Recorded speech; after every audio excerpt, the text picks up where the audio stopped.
मित्रांनो, जंगलात फिरताना पुन्हा एक नवीन वनस्पती मिळाली जी लो लाइंग एरियाला मिळत नाही. हाय एलिव्हेशनला किंवा थोडंसं वातावरण थंड आहे तिथेच मिळते. तर ही वनस्पती आहे ती. आता या वनस्पतीला फुलं येणं सुरू झालेलं आहे.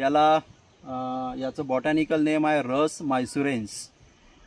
आणि बॉटनीमध्ये इकॉलॉजी या विषयामध्ये जनरली सक्सेशन शिकवत असताना एक स्टेज येते, श्रब स्टेज. सक्सेशनमध्ये पहिली, दुसरी, तिसरी, चौथी, पाचवी ही श्रब स्टेज येते.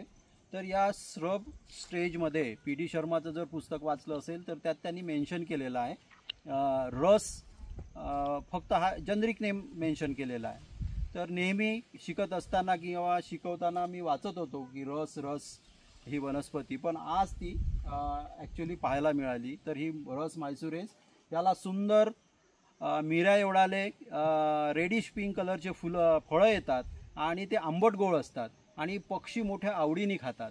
आणि दुसरं म्हणजे याचं झुडूप होत असल्यामुळे पहाडाच्या कड्यावर म्हणा किंवा उतारावर याचे झुडपं तयार होतात. तर सॉईल कॉन्झर्वेशनच्या दृष्टीने सुद्धा हे झुडूप फार महत्त्वाचं आहे.